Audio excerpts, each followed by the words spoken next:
Electric Ecstasy. Here's why the 2023 Lotus Eletre is the first of its kind. This was a bit like waiting for that one girl to come along and change your life. The one who lived up to your expectations finally. And when she enters your life, she's more than just someone who smells like daisies. She's a prize catch, it turns out. That's how long car enthusiasts have been waiting for the unveiling of the Lotus Eletre, its fully electric crossover. In Lotus speak, the word Eletre means coming to life. Lotus Cars' aim with the Eletre is to keep the sports car DNA intact, while adding the utility of an SUV to the concoction for good measure. The Lotus Eletre accelerates real quick. This fully electric SUV is based on the British brand's electric premium architecture platform. There are various variants of the Eletre that produce 600 horsepower, says Lotus, with a motor on each axle. The company claims the crossover can sprint 0 to 62 miles per hour in under 3.0 seconds. While Lotus remains tight-lipped about the weight, the top speed stands at 161 miles per hour. We're almost certain this isn't going to be a lightweight all-electric crossover. No EV is light, for that matter. But expect that portly battery to contribute to the driving dynamics and stability of the thing. A couple of years ago, Lotus barely had 3 sports cars that were aging like women dealing with chaotic husbands. Battery capacity is more than 100 kilowatt-hours, and this lets the crossover cover a WLTP range of about 373 miles. The Lotus can charge up to 350 kilowatts, and that means the battery can charge to a capacity of taking you as far as 248 miles in 20 minutes. Expect ride quality to be borderline great because of the air suspension that also features adjustment for ride height. There's even rear axle steering and active anti-roll bars. The design of the Lotus Eletre is exquisite. We know what you're thinking. What a rip-off. These chaps copied the Lamborghini Urus.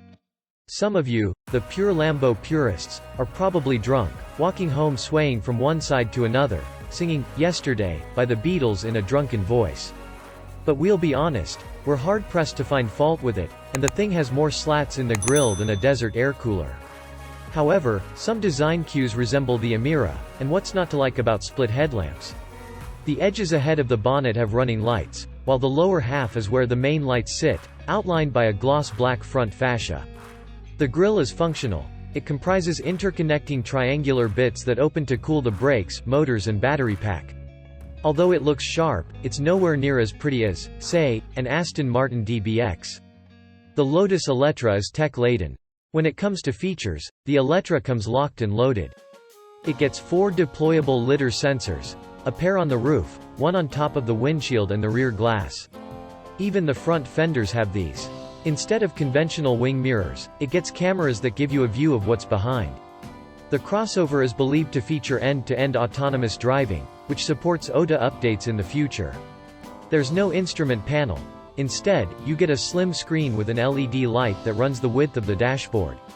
Even the co-passenger will get to view information on their side. A 15.1-inch screen makes its way on the central console. Large screens are trending, and we're not complaining. What comes standard is a head-up display with augmented reality. The Lotus Eletre is different. It's not just the looks that make it different from what we've seen so far in the SUV landscape. It has a lot to do with the confidence with which Lotus, of all carmakers, has approached the segment. A couple of years ago, Lotus barely had 3 sports cars that were aging like women dealing with chaotic husbands. It was a lack of proper investment in new models that eventually lead to Geely Automotive buying 51% stake in the company, while the remaining 49% was acquired by Etika Automotive. More than the product itself, it is the strategy and zeal to revive the brand and run it successfully that needs appreciation. The Lotus Eletre will be made in a new factory, in China, with cars going out to the rest of the world after the official launch. The brand hasn't spoken of an American debut, but correct us if we're wrong, because we have high hopes.